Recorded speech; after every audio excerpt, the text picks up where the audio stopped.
Good morning, good afternoon, good evening, everyone. And welcome to the Internet Society Board Open Forum on the 2030 strategy. Previously, the Internet Society Board of Trustees have held open forums with the community to engage on specific topics. And based on your community feedback, there's interest in reviving the practice and offering open forums on the 2030 strategy. So we welcome our Internet Society community here to participate and connect with the board throughout the session. Leading today's session, I'd like to welcome Ted Hardie, Chair of the Internet Society Board of Trustees. We'll also hear from Sally Wentworth, currently the Internet Society's Managing Director and our upcoming CEO at the Internet Society. Sally will present on the 2030 strategy framework and evolution of our current strategy for building, promoting, and defending the Internet. Now I'll give the floor to Ted Hardie for our opening remarks. Thank you, Ted. Thanks very much to everybody for joining. I was just able to catch the last few minutes of the previous session. It was certainly a great conversation. Thanks very much, Charles, for raising the point of how people can cooperate with the Internet Society and contribute. I really appreciated your interventions as well as those of the other folks during that. This is a little bit different because this is meant to be a session where the board is primarily trying to get information from the community on your reaction to the 2030 strategy. For those of you who may not remember this, in the closing parts of last year, the board went out to the community with a set of global challenges and a set of potential actions to get feedback. And we took that feedback along with information from staff and our own discussions and generated the strategy, which Sally will present in just a few minutes. What we're doing now is coming back to you with a presentation of that strategy and starting to work with you on how this will go over the 5 years to come. Obviously, a strategy like this isn't sort of a one and done thing. It has to be instantiated in a set of action plans. And we're looking for feedback from the community, both on the strategy itself and how we can take it forward through the period in which we'll be active. Sally will take over at this point to go through the framework. And after that, we'll start the discussion. Sally. Thank you, Ted, and hello, everybody. It's wonderful to see so many great participants in this meeting, and I too was able to join the part of the session before, and it's excellent to see all of the energy and activity in the Asia Pacific region in support of a global internet. So thank you for that. As Ted said, I am going to present the 2030 strategy for the Internet Society as adopted by the Internet Society Board of Trustees. This is the strategy that will guide our work over the next 5-year period. Together, we believe that this strategy will enable the Internet Society to act towards its mission that the Internet truly is for everyone. So if I could have the slides, please, I will walk you through it. So our 2030 strategy has 3 basic components that come together to provide this high-level framework that then we will fill out through our annual plans, as Ted said. The first is global challenges. And many of you responded to some surveys and interaction, as Ted said, over late last year, helping us think about what are the most pressing issues that are happening in the world that affect ISOC's mission. There are many pressing issues, I think, as we heard on the last call, but what did the community and the board think were the most important things that would affect the Internet Society's mission going forward? Next, we have strategic goals, which are basically what we think the Internet Society's responses to those global challenges should be. And then finally, the transformations. What are the actions that we need to take inside the Internet Society in order to achieve these strategic goals and to remain strong and sustainable as an organization? So first up, what are the global challenges? The 2 global challenges that we identified were global inequality. Of course, many of us understand that the internet is a tool of opportunity, that it enables people to interact across the globe. It opens doors for economic and social opportunity and cultural exchange and all those things that we love about the internet. But if you don't have access to it, you can be left behind. And so this notion of the internet as a tool that contributes to equality around the world is really important to us. But we also know that there is a rise of global inequality that we need to respond to. And then second, the lack of trust in the internet. For me, and I don't know, maybe perhaps many of you, we grew up in an era where people wanted more of the internet. And we know that is still true around the world. We also know that people increasingly are worried. They're worried about safety, they're worried about security, and that can sometimes translate into a lack of trust in the internet. And so we as the Internet Society who believe in the power of the internet must also address this concern about a lack of trust in the internet if we are to achieve an internet that is for everyone.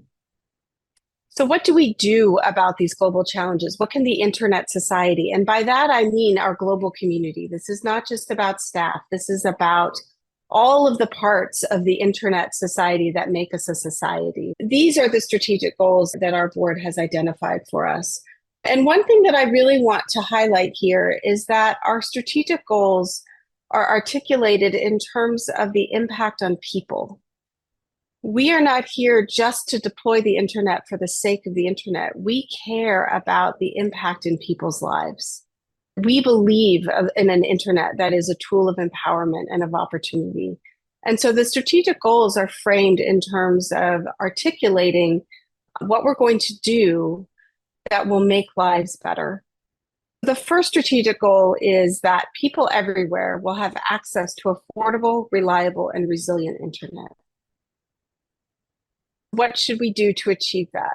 3 things. First, we will reduce barriers to internet access and make it a faster and affordable experience. This is work that ISOC has been doing for many years, and this is an opportunity to think afresh about that work, but to continue ISOC's commitment to ensuring that internet is faster and affordable for everyone. Second, we will empower communities to build and defend the internet. As new communities come on and they can connect themselves to the internet, they should be at the forefront of efforts to defend the internet across the globe. And how can we create those opportunities? Third, we will defend the open, interoperable internet so that people everywhere have equal opportunities to create, innovate, and build communities online. If you were in the last session, you have heard Niti speaking about advocacy and the ways in which we can join together to advocate for a global internet. And that is work that will fall within the strategic goal. The next strategic goal is that people everywhere will have an internet experience that is safe, secure, and protects them online. This is responding to that concern that people are lacking trust in the internet, that they're losing trust in the internet. The Internet Society will vigorously defend the internet against decisions that weaken online security. If we can't trust the internet because measures are being taken that actually weaken security, that hurts our overall trust in the internet. We will advocate for policy, technology, and commercial decisions that put people's safety, security, and privacy first. Again, this is part of that advocacy work that Niti spoke about so well previously. Finally, we will empower people to make safe choices to protect themselves online. We know that many of our chapters already are doing this kind of work. Safer internet days, other kinds of activities that are happening at the local level. I think for Internet Society Global, so to speak, our question here is how do we support that work? It's really important.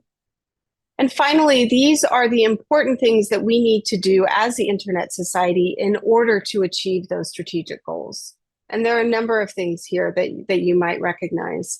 First, as we've seen throughout the strategy, the Internet Society and our global community need to be powerful advocates for a global, interoperable internet for everyone. The Internet Society has a role to play in cultivating future internet leaders so that the next generation of internet entrepreneurs and advocates and community members can build and take forward this vision of the internet into the future. The Internet Society is also an organization that is able to give funds to support the growth of the internet around the world, and we want to ensure that those funds are impactful in the communities that they serve. As you heard Charles speak earlier, the financial health and sustainability of the Internet Society continues to be important, that we all join together to support the organization that we care about. And we at the Internet Society will work very hard on that. Next, we must work within a strong ethics and governance framework. And in the Internet Society, global and staff, we work very hard on that. We need to be a recognized global brand. We need to bring new people into this mission. And to do that, we think, some work to do to ensure that the Internet Society and these principles and the organization itself can reach new communities and new members, while also ensuring that the community that is already part of the Internet Society resonates with the messages and activities that we do. For Internet Society staff, we want to ensure that we have a talented workforce that's committed to innovation and inclusion. This is part of making the Internet Society a great place to work. And the second to last one, and these are not in any particular order of priority, is we need to ensure that all of you are inspired and mobilized to take action in the world. We have, as staff, a responsibility to provide you with the tools, the information, the resources you need to do that. And finally, for us, data-driven decision-making, understanding the impact, being able to measure what we do, be able to tell you what we're doing, what we say we're going to do we do it? Did it have impact in the world? This is really important in any well-run organization. It's also important to you as community members to understand what it is the Internet Society is doing, and also to help guide our future work. If we understand the impact we're having, if we can learn lessons from areas that didn't work as well, that can guide our future work. I think that's it. Yes, thank you. So this is combined, the strategy. We walked through the global challenges that this strategy responds to, the strategic goals that we will execute on, and the more operational pieces that need to be in place in order for this strategy to be successful. This will guide us over this. And as Ted said, we're very interested in hearing from all of you and working with all of you to ensure that we can execute on the mission and the vision of the Internet Society. So with that, I will hand it back to Ted and open it up for conversation. Thanks very much, Sally. And I wanted to highlight two things that Sally said, one in the final transformations slide and one during global challenges. And the first is that we really do see these transformations as something that involves the full global community. The staff organization is an important but not all-encompassing part of the society as a whole. And we see the global challenges and their impact on the Internet to be sufficiently great that we believe the whole society has to come together in order to achieve the goals we've set out. So we really see one of the main transformations here as the society beginning to recognize that we need to work together in new ways to achieve the goals that we've set out.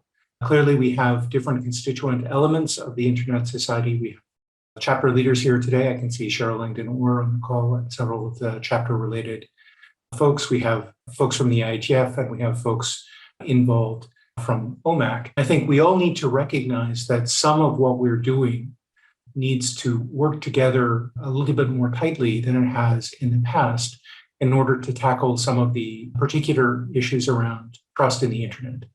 The IETF has a role to play in making sure that the protocols that the Internet uses are trustworthy. OMAC, as a set of organizations, need to make sure that their actions on the Internet continue to foster the kind of view of the Internet that we require in order to make sure it's a global force for good. And the chapters have a tremendous role to play in what I see behind so many people's faces, the idea that we must think globally and act locally. The chapters are the act locally of that in almost all cases, and we need to make sure that we can all work together. So I'd like to throw the floor open at this point. Please raise your hand if you'd like to be called on and to give feedback on this or to make your own interventions. Thanks very much.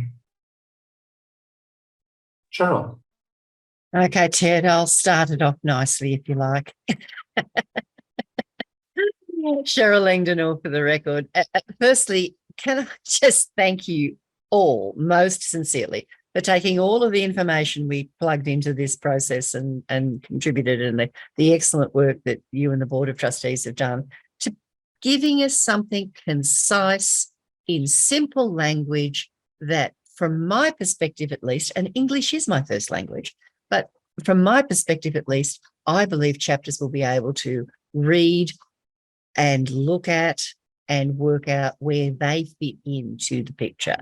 It's not a 32-page document, and thank you very much for that. I mean, less is more, and I really am looking forward to working as at least the Australian chapter, and I suspect other chapters may very well be as well, working with ISOC Global to see exactly where our particular chapter may fit in better or to a greater or lesser extent in some of these particular objectives. I don't think it's universally applicable to everywhere, everybody, every how.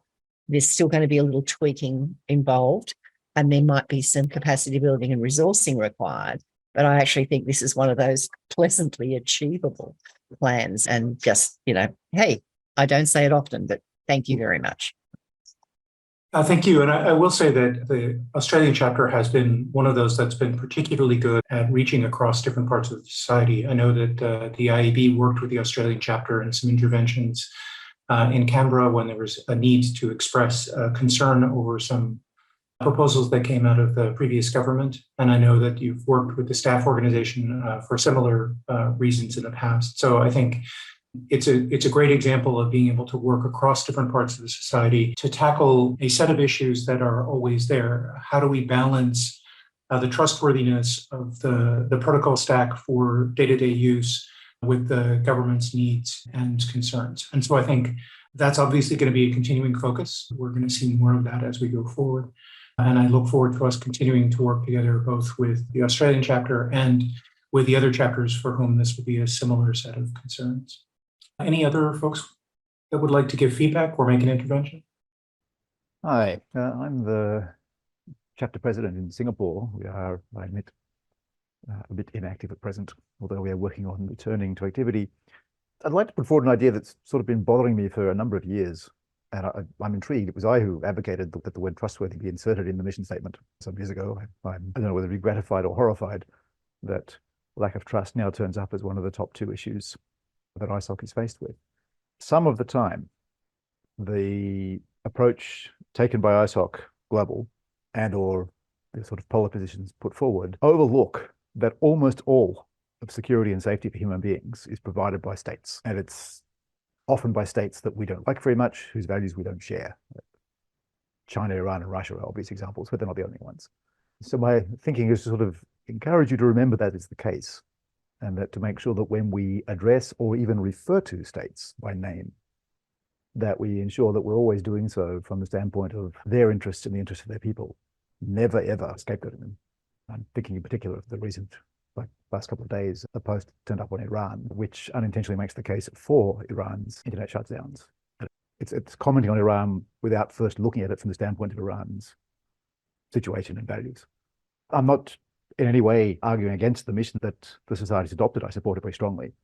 But as what was made a couple of minutes ago, hopefully that the board's objective is to implement a policy that's centered on the well-being of human beings, and that the internet is a means to that end, rather than getting sort of myopically focused on the technology itself.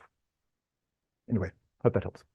It does. Thank you for the intervention. And I think one of the things that we always have to balance is making sure that the description of what we're talking about is clear and that it's not accusatory. So in many of the situations, we are looking at ways in which we can decide to explain to the broader community what has happened in a particular situation and the consequences. And I believe the Pulse platform is a wonderful example of this, because it says, okay, here is, for example, a decision was made in a particular country to shut off the internet during an exam period, which is something that we see in a number of different countries.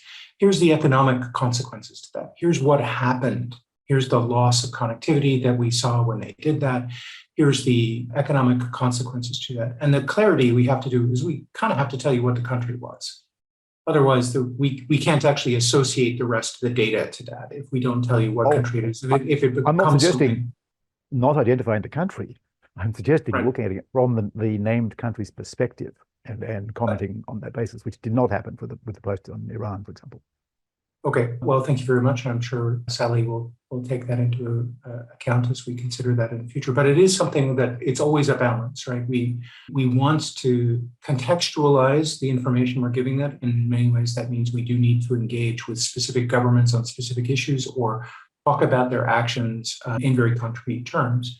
But we do, as you say, have to recognize that they may have their own motivations, which are distinct from the particular concerns of the society, and that if it is their belief as a sovereign nation that the integrity of an exam is warranting the economic consequences of that's ultimately something that they and their population have to work through. But it is something where if we can provide information about what the consequences are, the next time they make that decision, they perhaps are better informed about what the ancillary impact is. We believe that's valuable. And I think that's really the aim in making sure we name the specific countries when we're taking these actions.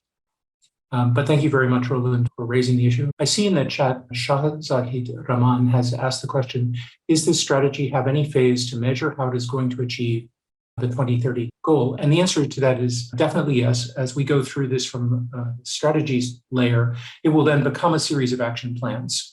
So the first set of action plans that will be developed for this new strategy are in planning now, and they'll be approved by the board, hopefully in the November meeting, and then will start to take effect in January next year. And from that point on, each year, the action plans are measured on their impact and effectiveness, and you'll see the impact reports are a reflection of that. So what you'll see is a connection between the upcoming action plans and the strategy.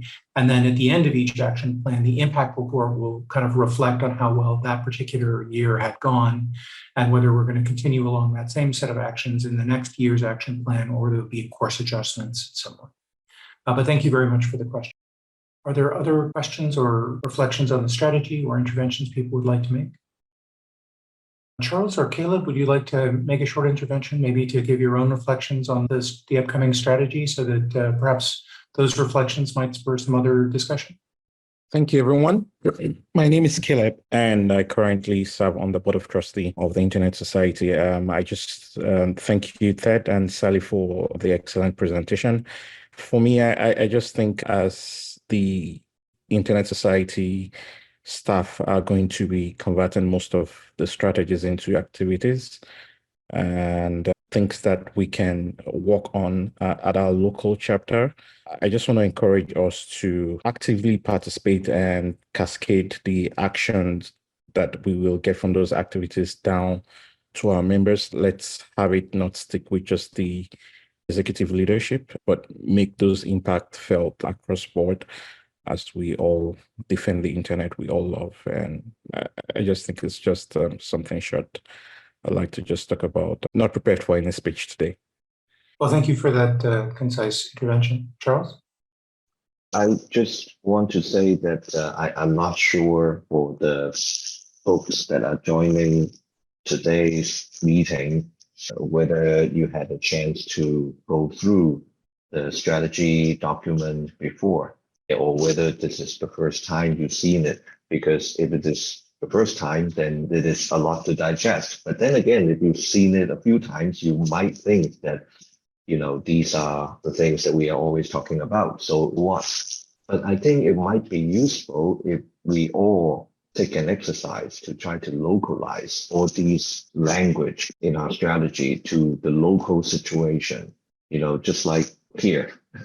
We're talking about think global and act local. I think it might be a useful exercise for any of our members, chapter, organizational members, to try to maybe map some of these issues that we pointed out to the situation in your particular community, and try to see if you can actually feed back some of these observations that you have found for as a whole. And I think the board would probably, and I'm sure our senior staff and our team management will find it probably very useful to try to make sense of how we can actually redirect the resources to help our individual community and members and so on. So just the thought that came to me right now, because we do want to use this opportunity to hear more from all of you about your questions, or what does our strategy make you think about?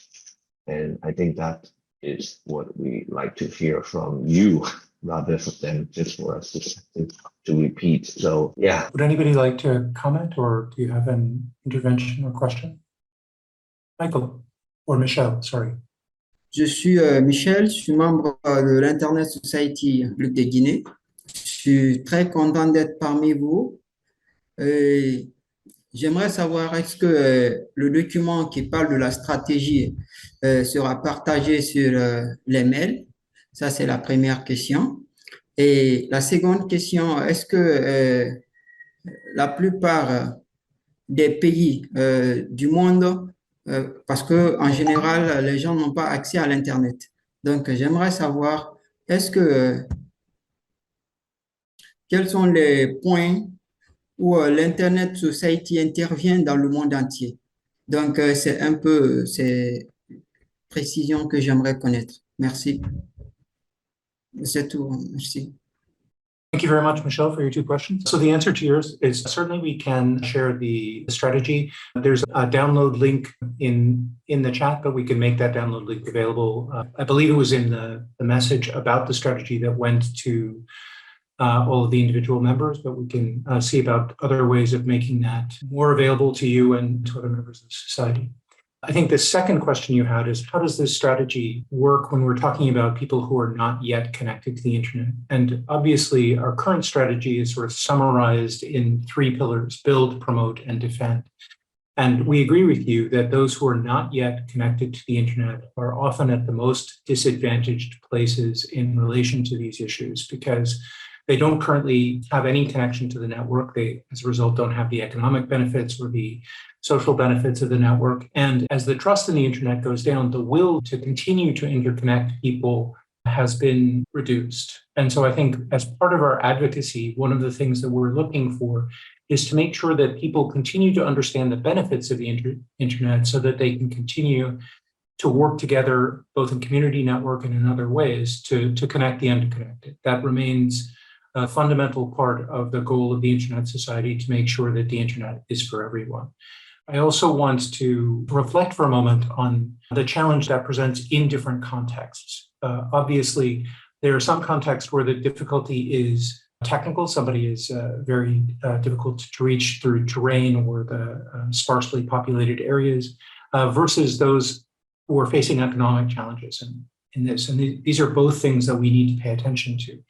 Having come from a technical background myself, it's often easy to say, oh, okay, you know, we're going to do free space optical, or we're going to put up balloons. I used to love Loon when it was still around, or low Earth orbit satellites are going to solve the problem for us. But in fact, many times what we're talking about isn't a challenge of technology, it's a challenge of economics, that the costs of joining the internet are too high for people who may be in regions where the internet itself is present. And that's also something we have to pay attention to and think about, because those economic inequalities that the internet helps address are also part of why some people can't stay connected.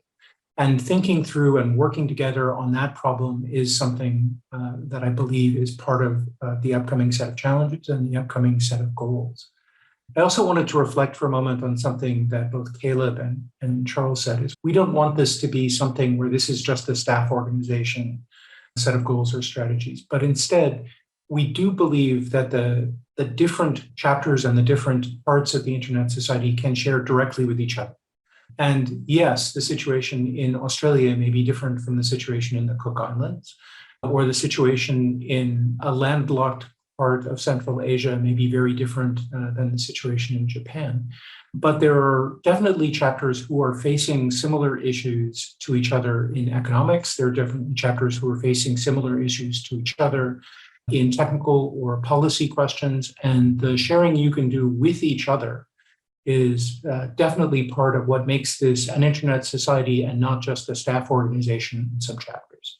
And so I'm very happy to see community days like this, both for the opportunity for the board to work with the community, but much more importantly, for the community to work together and to share goals and strategies amongst each other. Because I think as we look at these as the challenges, that will be definitely a very important part of how we can move forward together. So thank you, Michel, again for your intervention and question, and I hope I've answered. Are there other questions or interventions people wish to make? Yes, Charles. Charles. Yeah, may I suggest that I think Cheryl has a very good suggestion. Maybe Cheryl, as you put it in the chat, but I think maybe you can take the chance to speak about it. What you suggested, I think it's a good idea. Charles, you know me far too well, my friend. Cheryl's always willing to speak. Cheryl Langdon-Orr for the record.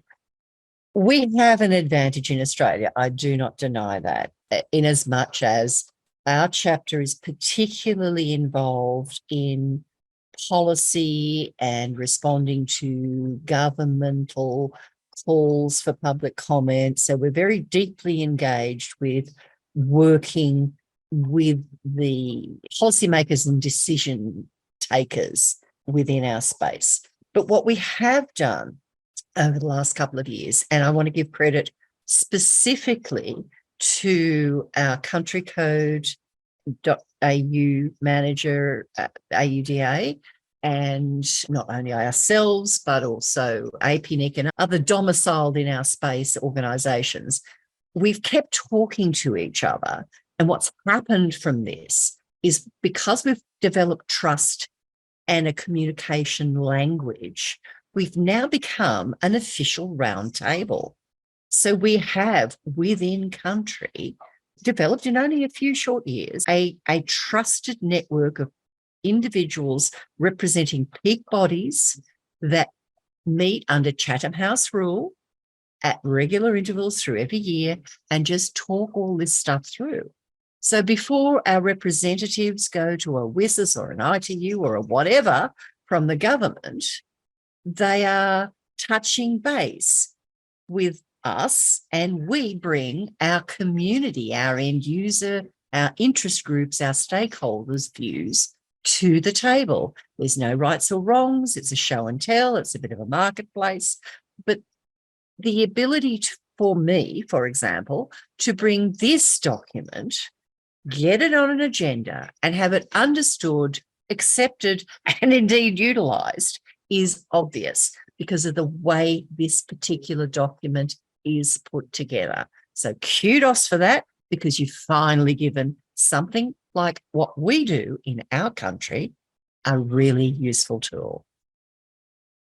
Okay. Well, thank you very much, both for the compliment. And let me just say that this was inspired, in fact, based on some recommendations by one of our colleagues, Brian Haberman, on the way that the Red Cross and Red Crescent societies put together their descriptions. So they start with a set of challenges, they reflect on them and work through to what the set of challenges that can be met by the Red Cross and Red Crescent Society, and then set up the strategy and from the action plans. So we'd always had the action plan, the strategy reflection, and the inspiration that they gave us was to start with the challenges and then go from there into a document of approximately this size. And so that was the inspiration for it. And I believe it was, in fact, one that made it easier both for the board to kind of reason about and hopefully for the community to reflect on as well. Sally? Hi, I've been informed that there are 2 questions that have come in through the tool. And so I thought I would read the first one here, and the second one is similar to one that's in the chat. But the first one comes from Faisal, who notes that after decades of war, corruption, and natural disasters, the Afghan people are not able to have access to the internet. So what can we do to give and connect through the internet, and what will the role of the Internet Society be up to 2030? That's the first question that's come in. I'm not aware that we have any presence in Afghanistan at the moment, either on a chapter basis or on a staff basis. Is that correct? That is correct. We do work with a number of activists in Afghanistan, but there is not today a formal chapter for various local reasons. I think this highlights a problem in general, but let me talk about it in general and then think a little bit more about how we might reflect on this for the situation in Afghanistan. And that is that there are conditions in which the situation does not allow us to directly act within a particular territory because of government action or because of circumstance. And in Afghanistan, those have come together over the course of many years to make it very difficult for us to work together. What we can do is continue to work with the Afghan people who are in diaspora and to work with them to think through how engagement might occur in the future. I think right now, that would probably be one of the things that we might have to do, is to think through not coming in from outside, but working with people who have been part of the Afghan society through this experience and who may still have connections inside of Afghanistan to think through how we can promote the goals of the Internet Society productively in the current situation. So it's part of what we were talking about before is the need to contextualize, the need to understand how we can take something forward in different situations. And this is obviously a challenge. There are unfortunately many challenging situations in the world today. We have a number of places that are undergoing war or armed conflict of long duration. And in those situations, continuing to maintain direct presence is very difficult or potentially impossible. And there we can actually support other organizations that do work directly in areas of conflict. The Sans Frontières, for example, who may be working in refugee contexts or in similar. So I believe that there are cases where we actually either have to work with communities in diaspora or with partners who are better suited to working in areas of conflict. But it's an important question, and one I'm sorry that I can't give you a more direct pointer to actions that the Internet Society itself will take immediately. But thank you very much for raising the issue. Sally, you said there was a second question. Yes, although I think you've addressed it further up in the chat, but there was a question as well around, is there any baseline parameters through which we can judge whether the strategies worked or not at the end of 2030? So again, I think as we discussed earlier, we will translate the strategy into a series of action plans. And so there'll be chances for community feedback on those action plans to make sure that you believe that they are part of this strategy as well. And then at the end of each year's action plan, they're assessed by staff, and then impact reports are put out for comment by the community as a whole. So that's really the next stage of this. And as I said at the beginning, the strategy is not a one and done. It goes through a set of processes through the 5 years in which it's in play. And one of those sets of processes that's very fundamental is the translation of the strategy, which is obviously very high level, into a series. And this year we're going to do X. That's what the action plans do, and that's where we measure. And Cheryl notes in the chat, hopefully the action plans will have something like smart indicators. Yes, we are very keen to measure, and so they will be measurable. And I believe we are actually coming up to time here. So I wanted to call out that Christine pointed to something in the chat on the work that is going on with folks from interested members from Afghanistan. And that the decisions that the staff take in situations like this are always in close cooperation with the folks who are local, including the former chapter leaders when there was a chapter president. So let me thank again everybody who came to today's session and made interventions. It's very useful to hear from the community on how you are reacting to the strategy and your overall impression of how we can move forward together on the set of goals that we've laid out. It is a challenging set of goals, and the situation is in fact very challenging overall. It's different in different places, but the optimism that was shared in the 90s or early 2000s about the impact of the internet is not necessarily present anymore. And I believe the Internet Society has a tremendous role in maintaining a vision of the internet as a force for good and being an advocate for the type of internet that is safe, secure, and useful to its users. And I really appreciate the work each and every one of you has done to focus on the people who use the internet and to make sure that the internet is for everyone. Thank you very much, and I look forward to continuing to work with you in the coming year.